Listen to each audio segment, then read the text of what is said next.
This was NFP. Again, I always talk about the slippage side of things. You need to look at news as a lower risk to reward than you think.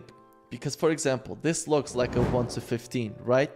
But what if this went the other way? If this would have went the other way, I would have taken, I think it was a 10-hour loss that we calculated yesterday.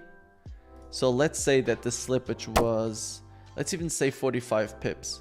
So 45 pips from up here. Fuck, it would have been much bigger. So 45 pips of slippage.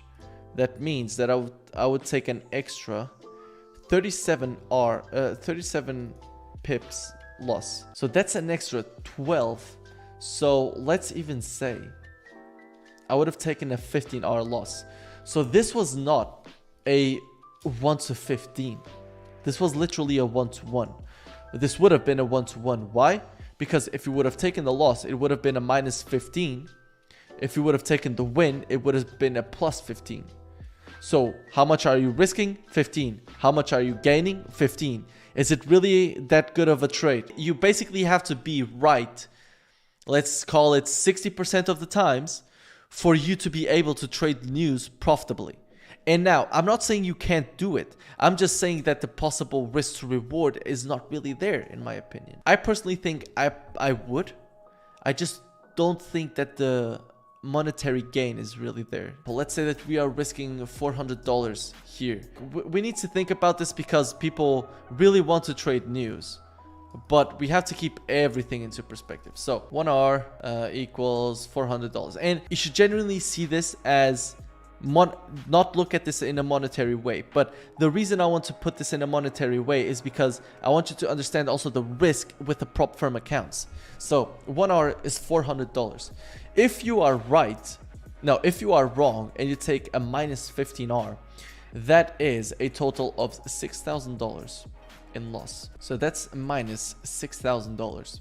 If you are right, then it's 15R. But now think about this. What is the biggest mental struggle? The biggest mental struggle is the fact that with a 200k account, for example, you have a 24,000 drawdown. So all of a sudden, by risking 0.2, you're risking 0.2. Keep this in mind. Risking 0.2. You just fucked 25% of your available drawdown. So you didn't take a -1. You took basically a minus 25%. If you are wrong, now think, okay, I was right. I made $6,000. Perfect.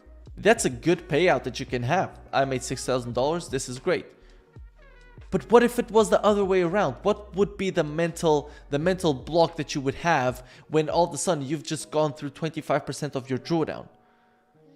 If you keep this into perspective, you will see that, is it really that worth it to trade news? Or if you really want to do it, should I be doing it with even 0.2? This is 0.2% risk. Imagine if it was more. Imagine if this was 0.5. If this was 0.5, all of a sudden you lost your account because you've breached the daily drawdown rule. So you really need to keep this in mind. You really need to keep this in mind. Because again, if the risk is 1,000, okay, you just made 15,000, which is great. But you may have lost 15,000 and then you lost your account.